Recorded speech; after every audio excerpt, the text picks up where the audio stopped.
The Julio Cesar Chavez Jr. Brian Vera 2 fight. Vera won the first one. Let's not crap each other on that.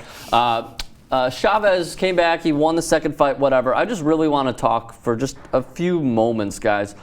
It was a good performance by Chavez. It wasn't great. It wasn't star-studded. I wasn't like, oh, he's back or anything like that. Not that he ever arrived.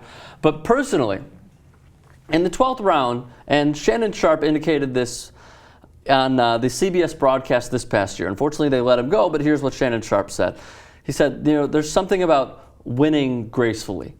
And that is exactly what Julio Cesar Chavez Jr. did not do in his fight. He's dancing around, he's hot dogging around the ring. He's basically rubbing the fight in Vera's face, where Vera was very competitive.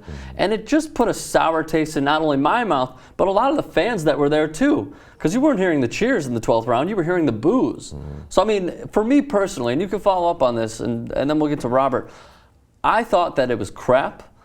I thought that there is something, as Shannon Sharpe indicated, about winning gracefully, and Julio Cesar Chavez Jr. just doesn't know how to do it. Honestly, I think that just comes down to his strength and conditioning. I don't think he's ever in really good condition, although he made weight for this fight, which he failed to do on two attempts in the last one. I think that he's just too big for the weight class that he fights at, and he doesn't feel confident enough to fight at the next level weight class.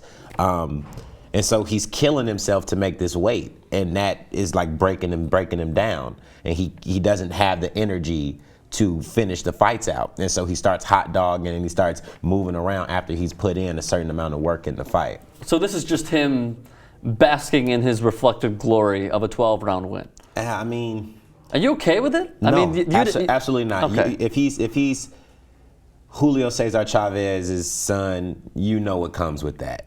And although he does want to be his own man, he wants to be his own fighter, there's an expectation that comes with coming from that Chavez bloodline. Sure. And you need to be out there finishing guys. Sure.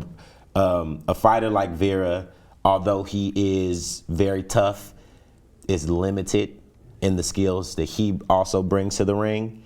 And I think that with all the training that he had from his father and from Freddie Roach and so on and so forth, he's learned enough to be able to, pick fighters apart. He just doesn't have it in him. He doesn't have that mentality. Interesting. There's something to be said for winning gracefully. There's no question about it. But it's a dog-eat-dog world. It's a dog-eat-dog sport.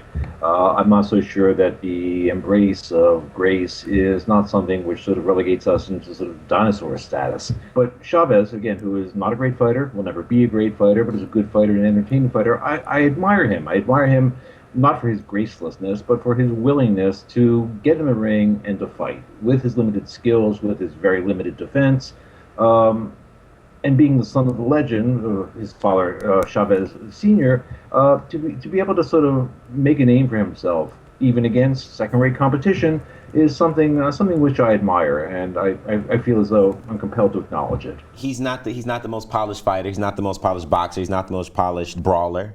He doesn't have the best defense. But I think that from tutelage from Freddie Roach and then from what his father is trying to incorporate into his current camp, I think that he should be able to pick up enough. Who would you like to see Julio Cesar Chavez Jr. fight next?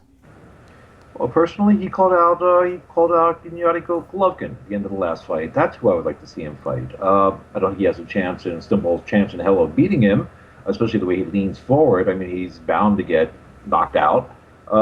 But it's a fight I'd like to see, in part because Chavez is the one person who seems willing to fight Golovkin. And if that fight comes about, I mean, win, lose, or draw, that too will be a fight, a feather in Chavez's cap.